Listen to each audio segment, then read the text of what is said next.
Hello guys, welcome to your YouTube channel people teacher. तो कैसे आप सब? आशा कि सब बढ़िया होंगे। तो जैसे कि आप सभी को पता है कि हम प्रीवियस ईयर के क्वेश्चन पेपर को सॉल्व कर रहे हैं। तो आज हम सॉल्व कर रहे हैं अपना 2020 का क्वेश्चन पेपर साइकोलॉजी सेक्शन को हम पहले से शुरू करेंगे। तो पहले हम 15 मोस्ट इंपॉर्टेंट क्वेश्चन की बात करेंगे और नेक्स्ट जो 15 क्वेश्चन है उनको हम नेक्स्ट वीडियो में डिस्कस करेंगे। तो आइए वीडियो करते हैं हम शुरू। तो यहाँ पे साइकोलॉजी सेक्शन का जो सबसे पहला क्वेश्चन पूछा गया था हमारे से, वो था किसने कहा दो बालकों में समान मानसिक योग्यताएं नहीं होती। देखो, किसने कहा वाले क्वेश्चन आप पर रिपीटेड होते हैं, हर साल पूछे जा रहे। तो एक ऐसा टॉपिक है, ये किसने कहा वाला एक टॉपिक ही बोल सकते हैं इसको, कि यहाँ से क्वेश्चन आ रहे। तो आप इनको लिखा करना कि किसने कहा दो बालकों में समान मानसिक योग्यता नहीं होती है। ए हरलॉक, बी सोरेनसन और सी है हमारे पास वुडवर्थ और डी है क्रो एवं क्रो। तो जो हमारे को ये कहा था कि ना दो बालकों में समान मानसिक योग्यता नहीं होती है, तो हमारे ये हरलॉक ने कहा था। तो इसका जो सही ऑप्शन है वो है हमारे पास ऑप्शन नंबर ए हरलॉक। तो नेक्स्ट बात करते हैं क्वेश्चन नंबर 2। बहुत ही इंपॉर्टेंट टॉपिक है ये हमारा, ठीक है। छात्रों में चोरी की आदत को कैसे दूर किया जा सकता है। देखो, कई बार क्या होता है, जो छोटे बच्चे होते हैं ना वो चोरी करने की आदत में फंस जाते हैं। वो हमारा हेरिडिटी, एनवायरमेंटल फैक्टर कुछ भी हो सकता है, ठीक है। ये भी पूछ जाता है कि चोरी करने में जो आदत में हो जाता है तो वो फैक्टर क्या है। वो हमारा हेरिडिटी और एनवायरमेंटल फैक्टर दोनों आते हैं।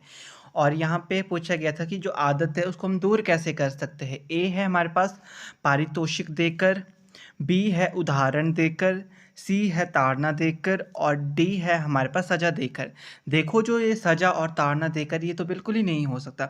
आप सजा दोगे तो बच्चा ढीठ बनेगा, ना कि वो सुधरेगा, ठीक है। और पारितोषिक देकर भी नहीं हो सकता। हाँ, उदाहरण देकर बच्चा सुधर सकता है। आप किसी महान व्यक्ति का उदाहरण दे दो, कोई अच्छे साइंटिस्ट का उदाहरण दे दो, कोई अच्छे नेताओं का उदाहरण दे दो, तो बच्चा सुधर सकता है। या कोई ऐसे व्यक्ति का उदाहरण भी दे सकते हो जो उसने चोरी की होगी और उसके बारे में बताओ कि आखिर जो चोरी किया है उसको, फिर चोर को क्या होता है उसके साथ, उसको पुलिस ले जाती है, बाद में उसका कैसी लाइफ होती है। तो आप उससे को उदाहरण दे करके सुधार सकते हो। नेक्स्ट बात करते हैं क्वेश्चन नंबर 3 की। हमारा निदान कहते हैं ए अधिगम, बी शिक्षण, सी कठिनाइयों का पता लगाना और डी इनमें से कोई नहीं। तो जो इसका सही ऑप्शन है वो है ऑप्शन नंबर सी, कठिनाइयों का पता लगाना। नेक्स्ट बात करते हैं क्वेश्चन नंबर 4 की। जो शिक्षा मनोवैज्ञानिक सहायक है, जो एजुकेशनल साइकोलॉजी है, वो हमारे को किसके लिए हेल्प करती है। ए स्वयं को समझने के लिए, मतलब अपने बारे में समझना, क्या हमारे बारे में, ठीक है। बी है बालकों को समझने में, जो बच्चे हैं उनके बारे में समझना। सी है हमारे पास शिक्षण विधियों के चयन में, जो शिक्षण की विद्या है, कौन सा मेथड को हमें चूज़ करना है बच्चों के लिए, कौन सा मेथड सही है उसका सिलेक्शन करने में। डी है हमारे पास संपूर्ण शिक्षण प्रक्रिया में, पूरी जो हमारी शिक्षा प्रक्रिया है उसमें। तो जो सही ऑप्शन है वो है हमारे पास ऑप्शन नंबर डी, संपूर्ण शिक्षण प्रक्रिया में शिक्षा मनोवैज्ञानिक सहायक है। तो नेक्स्ट क्वेश्चन नंबर 5 हमारे से पूछा गया सृजनात्मक की पहचान होती है। तो सृजनात्मक वाला हमारे एक ऐसा मोस्ट इंपॉर्टेंट टॉपिक है साइकोलॉजी का, जिसके रिगार्डिंग हर साल 1 या 2 क्वेश्चन आपको देखने को मिलेंगे। तो सृजनात्मक और जो हमारे एक इंडिविजुअल डिफरेंस है ना, ये हमारा फर्स्ट ईयर में शायद से 3rd यूनिट है, जिसके रिगार्डिंग आपको क्वेश्चंस देखने को मिलते हैं। तो अगर आप अभी फर्स्ट या सेकंड ईयर में हो तो अच्छे से पढ़ना साइकोलॉजी। तो यहाँ पे हमसे क्वेश्चन पूछा था सृजनात्मक की पहचान होती है। ए था हमारे पास पुराने व्यवहार से, बी था चित्रकला से, सी है संगीत से और डी है नवीन परिणाम से। अब देखो, सृजनात्मक की बात करें तो जब हम बात करते हैं ना सृजनात्मक, बोले क्रिएटिव पर्सन, तो नवीन परिणामों से हमें पता चलता है आखिर वो किस तरीके से नई नई चीज़ों को देख रहा है, किस तरीके से नई नई चीज़ों का आविष्कार कर रहा है, किस तरीके से नई नई चीज़ों को बना रहा है। तो इसका जो सही ऑप्शन है वो है ऑप्शन नंबर डी। तो नेक्स्ट क्वेश्चन नंबर 6 हमारे से पूछा गया था अहम संपूर्णता बनाम निराशा की अवस्था है। ए है हमारी 30 से लेकर 65 वर्ष तक, बी है 20 से लेकर 30 वर्ष तक, सी है हमारे पास 65 वर्ष या इनमें इससे अधिक और डी है हमारे पास 12 से लेकर 19 वर्ष तक। तो जो इसका सही ऑप्शन है वो है हमारे पास सी, 65 वर्ष या इससे अधिक। नेक्स्ट क्वेश्चन नंबर 7 बहुत ही इंपॉर्टेंट क्वेश्चन है भी। दूसरे वर्ष के अंत तक शिशु का शब्द भंडार हो जाता है। ए है हमारे पास 50 शब्द, बी है हमारे पास 272 शब्द, सी है 301 और डी है हमारे पास 450 शब्द। तो जो हमारा इसका सही ऑप्शन है वो है ऑप्शन नंबर बी। जो बच्चा हमारा 2 वर्ष का हो जाता है तो वो 272 वर्ड्स का भंडार, मतलब उसके अंदर वोकैबुलरी हो जाती है 272। तो नेक्स्ट बात करते हैं हम क्वेश्चन नंबर 8 की। इसमें हमारे को पूछे गए हैं छात्रों में रटने को कम करने के लिए कौन सा उपाय सर्वोत्तम है। क्या होता है ना, कई बार जो बच्चे होते हैं ना, वो रटने रोट मेमोरी होती है उनकी, जो रटना रटना रटना करते हैं, तो उसको हम कम किस तरीके से कर सकते हैं, वो हमारे से उपाय पूछे गए। ठीक है, ए है हमारे पास पाठ्य सामग्री क्रियाओं को बढ़ावा देना, बी है शिक्षण विधियों में परिवर्तन करना, या सी है हमारे पास सृजनात्मक को बढ़ावा देना, और डी है मूल्यांकन विधियों में परिवर्तन करना। तो जब हम मूल्यांकन विधियों में परिवर्तन करेंगे ना, तो बच्चे की जो रटने करने की प्रवृत्ति होती है ना, वो कम हो जाती है। तो इसलिए जो यहाँ पे सही ऑप्शन है हमारा, वो है ऑप्शन नंबर डी। नेक्स्ट अब हम बात करते हैं क्वेश्चन नंबर 9। यहाँ हमसे पूछा गया सीखने के वक्र है। ए सीखने की प्रगति के सूचक, बी है हमारे पास सीखने की मौलिकता के सूचक, सी है हमारे पास सीखने के गात्यात्मक स्वरूप के सूचक, और डी है हमारे पास सीखने की रचनात्मक के सूचक।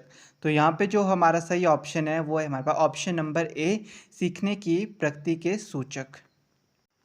नेक्स्ट बात करते हैं क्वेश्चन नंबर 10 है हमारे पास, मानव विकास में कौन सा कारक महत्वपूर्ण है। बोले तो जब डेवलपमेंट की बात करें हम इंसान की, तो कौन सी चीज़ बहुत इंपॉर्टेंट है। ए हमारे पास अनुवांशिकता, बोले तो हेरिडिटी, बी है पर्यावरण एनवायरनमेंट, सी है हमारे पास अनुवांशिकता एवं पर्यावरण, और डी है इनमें से कोई नहीं। देखो, जब भी हम विकास की बात करते हैं तो अनुवांशिकता एवं पर्यावरण दोनों ही बहुत इंपॉर्टेंट होते हैं। मनुष्य की लाइफ में ना, एक पर्सन की लाइफ में हेरिडिटी एनवायरनमेंट दोनों का फैक्ट पड़ता ही पड़ता है। अगर आपसे कहीं भी कुछ पूछा जाए इंसान के रिलेटेड, तो वहाँ पे ये ऑप्शन ज़रूर होगा दिया हुआ, अनुवांशिकता एवं पर्यावरण। तो ये दोनों ही हमारे है। तो यहाँ पे जो सही ऑप्शन है वो ऑप्शन नंबर सी, अनुवांशिकता एवं पर्यावरण। आप बोले तो अगर कोई बच्चा चोरी कर रहा है तो वहाँ पे भी इसका कारण हो सकता है।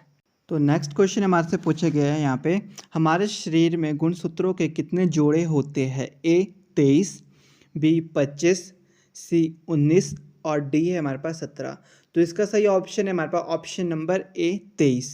हमारे शरीर में 23 गुणसूत्रों के जोड़े होते हैं। तो नेक्स्ट अब हम बात करते हैं क्वेश्चन नंबर 12 की। बालक के व्यक्तिगत अध्ययन की मनोवैज्ञानिक विधि है। ए है हमारे पास रेटिंग स्केल, बी है प्रश्नावली, सी है हमारे पास केस स्टडी, और डी है प्रयोगात्मक विधि। देखो, जब हम बालक के व्यक्तिगत अध्ययन, उसके पर्सनल लाइफ के बारे में जानना है, तो हमारे को उसकी केस स्टडी करनी पड़ेगी, उसकी गहराई तक जाना पड़ेगा, आखिर उसके बारे में जानना पड़ेगा क्या वो करता है, उसका जो बैकग्राउंड है वो किस तरीके का है। तो ये सब हमारे को केस स्टडी से पता चलता है। तो इसका सही ऑप्शन है हमारे पास सी। तो नेक्स्ट क्वेश्चन, क्वेश्चन नंबर 13, बहुत इंपॉर्टेंट क्वेश्चन है ये हमारे पास। तो ये यहाँ पे पूछे गया, एक मूर्त बुद्धि, दो अमूर्त बुद्धि एवं तीसरी हमारी सामाजिक बुद्धि, तीन प्रकार की बुद्धियों के प्रकार किस मनोवैज्ञानिक द्वारा दिए गए थे। तो ये हमारे थॉर्नडाइक के द्वारा दिए गए थे। तो इसका जो सही ऑप्शन है हमारे पास ऑप्शन नंबर डी। तो नेक्स्ट क्वेश्चन, क्वेश्चन नंबर 14, ये हमारे पास रिपीटेड और मोस्ट इंपॉर्टेंट क्वेश्चन है। ठीक है, तो यहाँ पूछा गया था हमारे पास प्रथम मनोवैज्ञानिक प्रयोगशाला की स्थापना किसने की थी। तो जो हमारे प्रथम जो मनोवैज्ञानिक प्रयोगशाला थी उसकी स्थापना हमारे वुंट ने की थी, और कब की थी ये भी पूछा जाता है। तो ये की थी हमारी 1879 में। तो इसका जो यहाँ पे सही ऑप्शन है वो है ऑप्शन नंबर सी। तो नेक्स्ट क्वेश्चन नंबर 15 है हमारे पास, कूट संकेत प्रक्रिया है। ए विस्मरण, बी स्मृति, सी संवेदना, और डी है हमारे पास संवेग। तो जो हमारी कूट संकेत प्रक्रिया है ये हमारी स्मृति की प्रक्रिया है। तो इसका सही ऑप्शन है हमारे पास ऑप्शन नंबर बी। तो आज के वीडियो में बस इतना ही, मिलते हैं अपने नेक्स्ट वीडियो में एक नए वीडियो के साथ। इसके जो नेक्स्ट के 15 क्वेश्चन है उनको हम अगली वीडियो में डिस्कस करेंगे। तो अगर आज की वीडियो आपको थोड़ी भी हेल्पफुल लगी होगी तो वीडियो को प्लीज़ लाइक शेयर कर देना, और साथ ही साथ इस चैनल को सब्सक्राइब कर देना।